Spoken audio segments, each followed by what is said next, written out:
Todos, sem exceção, admiravam o seu bom futebol, a sua elegância nos dribles, nos passes e também nos gols. Era um exímio jogador, talvez para muitos o primeiro craque que o futebol brasileiro já nos proporcionou. O primeiro camisa 10 ou camisa 8, visto que na época dele ainda não havia numeração na camisa. Um grande ídolo de Edson Arantes do Nascimento, o Pelé. Simplesmente o melhor jogador que o Brasil teve nos anos 40 e também nos anos 50. Estou falando dele, Zizinho, mais conhecido como Mestre Ziz. Ídolo no Flamengo, dando espetáculos tanto na Gávea quanto também no Maracanã. Saiu do Flamengo tristemente para jogar no Bangu, sem a sua mínima consciência. Brilhou também com a camisa da seleção brasileira, atuando muito bem na Copa do 1950, principalmente no jogo entre Brasil e Iugoslávia, onde o Brasil acabou ganhando por 2-0. Para muitos foi a maior atuação que o jogador teve com a camisa da seleção brasileira jogando em uma Copa do Mundo. Fez gol, deu passe, driblou, correu, fez de tudo. E nos seus finais anos de futebol, acabou indo para o São Paulo para ser campeão paulista. Hoje eu vou contar a história desse grande craque que para muitos inspirou o bom futebol elegante que o Brasil é conhecido. Mas antes de começar esse vídeo, eu gostaria que você se inscrevesse aqui no canal e também deixasse o seu like. Zizinho desde pequeno já queria se tornar um jogador de futebol profissional. E ele já era muito bom já quando moleque. Sabia driblar, sabia correr também, sabia fazer gols, armar jogadas e era muito rápido. Porém, o seu físico franzino o impediu muitas vezes de conseguir uma vaga em um time. Tanto é que aos 18 anos de idade, ele acabou sendo recusado pelo América do Rio de Janeiro, que era o seu time de infância. Foi tentar a sorte na Gávea, no Flamengo, e por lá ele teve sucesso. A história é muito curiosa. Em um treino, Leônidas da Silva, que era o grande nome do Flamengo ali nos anos 40, se machucou. Então o técnico Flávio Costa, que viria a ser o treinador da seleção brasileira na Copa de 1950, olhou para o banco e escolheu Zizinho. Zizinho entrou e arrebentou no treino, fazendo gol, dando passe, driblando muito. Com isso, o Flávio Costa disse a célebre frase: corte o cabelo e volte amanhã. Zizinho acabou voltando no dia seguinte e integrou o elenco profissional do Flamengo, entrando no lugar do Valdemar de Brito. O Valdemar de Brito, que também é importante chamar esse detalhe, que anos depois viria a ser o responsável por descobrir o Pelé. No ano de 42, ele já chegou como titular no time e também foi um ano muito curioso, pois nesse mesmo ano ele recebeu suas primeiras convocações para a seleção brasileira para disputar o famoso Campeonato Sul-Americano, que na época era a Copa América. Ele acabou não ganhando o torneio, mas já adquiriu experiência. Um detalhe também é que o Zizinho ele tem uma curiosidade em particular nesse torneio. Ao lado do argentino Norberto, com 17 gols marcados, ele é o maior artilheiro da história da Copa América. Nesse ano de 42 também foi o primeiro ano que ele conseguiu o seu título do Campeonato Carioca, o primeiro de 3 seguidos que o Flamengo iria conquistar, que seria o primeiro tricampeonato da história da equipe rubro-negra. Em 43 e 44, o cenário foi o mesmo. Porém, depois desses 3 títulos, Zizinho nunca mais iria voltar a ganhar um título com a equipe do Flamengo. Culpa do Vasco da Gama, que de 45 até 50 dominou o cenário no Rio de Janeiro. Conhecido como o time do Expresso da Vitória, esse time seria a base da seleção da Copa do 1950. Paralelo a isso, ele também estava jogando muito bem com a camisa da seleção brasileira. Já jogava num esquema tanto do Flamengo quanto da seleção brasileira, que era um 4-2-4, que ficaria muito famoso com a seleção brasileira na Copa do 1958 na Suécia. Zizinho ele jogava basicamente como camisa 10, na época que ainda não existia numeração nas camisas.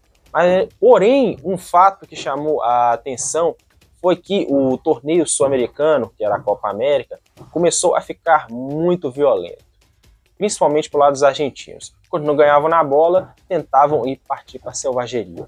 Com isso, o Zizinho ele acabou ficando 3 anos sem jogar com a camisa da seleção brasileira em vista desses torneios que começaram a ficar muito mais violentos.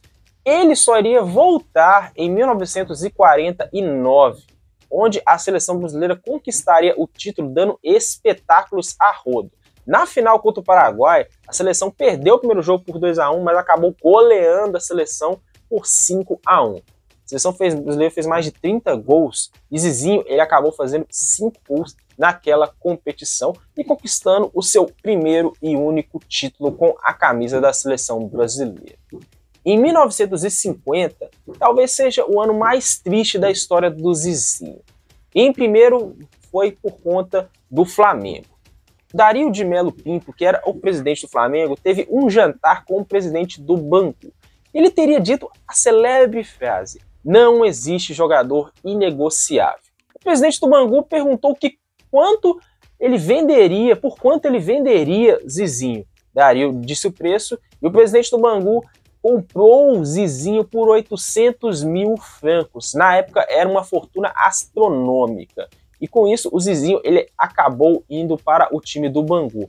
Mas com um detalhe muito importante, que pouca gente sabe. Sem a mínima consciência de Zizinho, que não queria deixar o Flamengo, mas se viu obrigado a jogar no Bangu. Porque na época a palavra de homem valia muita coisa. E logo no seu primeiro jogo com a camisa do Bangu, ainda com aquele sentimento de tristeza e de raiva da equipe rubro-negra, o Bangu acabou ganhando por 6-1 contra o Flamengo, onde Zizinho simplesmente jogou muita bola.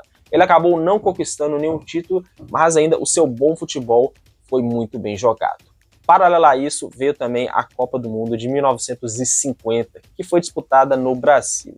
O Brasil que teve os seus 2 primeiros jogos sem a participação do Zizinho, pois ele voltava de uma lesão muscular, voltou na partida contra a Iugoslávia, que para muitos é considerada a partida que um jogador de futebol melhor jogou usando a camisa da seleção brasileira em Copas do Mundo.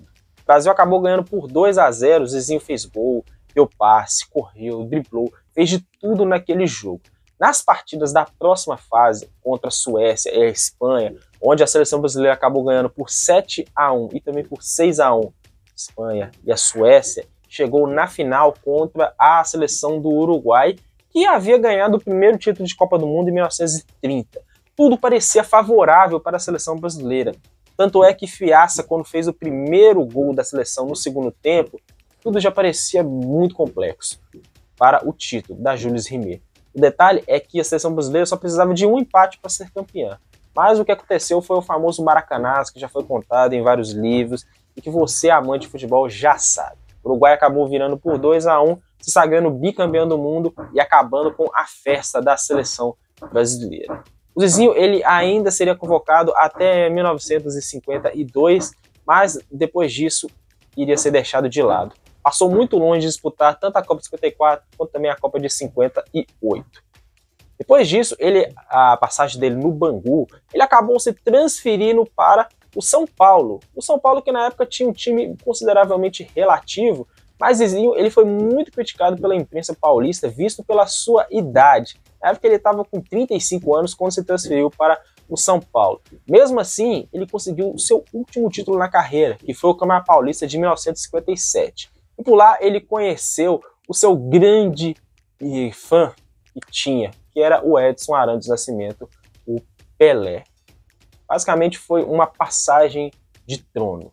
Saía o melhor jogador do futebol brasileiro na década de 40 e 50 para o melhor jogador do futebol brasileiro na década de 60, 70 e também para sempre, não só no futebol brasileiro, quanto também no futebol mundial. Zizinho ele ainda iria jogar no Audax Italiano do Chile, fazendo um papel duplo, tanto como jogador quanto também como treinador, e encerraria a sua carreira em 1963. Infelizmente, ele acabou falecendo em 2002, teve vários cargos, né, até deixar sua vida tranquila aos 60 anos, veio falecer em 2002, e teve basicamente uma homenagem absurda, tanto pelo Flamengo, tanto também pelo Bangu e também pela seleção brasileira. A dedicação e o legado que o Zizinho deixou ao futebol e também ao futebol brasileiro não tem palavras para descrever. Foi o primeiro ídolo que o Flamengo teve com a letra Z, antes mesmo do nosso querido Zico. Foi o grande nome da seleção brasileira na década de 40 e também na Copa de 50.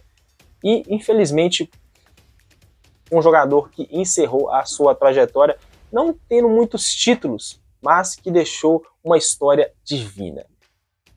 Zizinho é, sim, um craque imortal.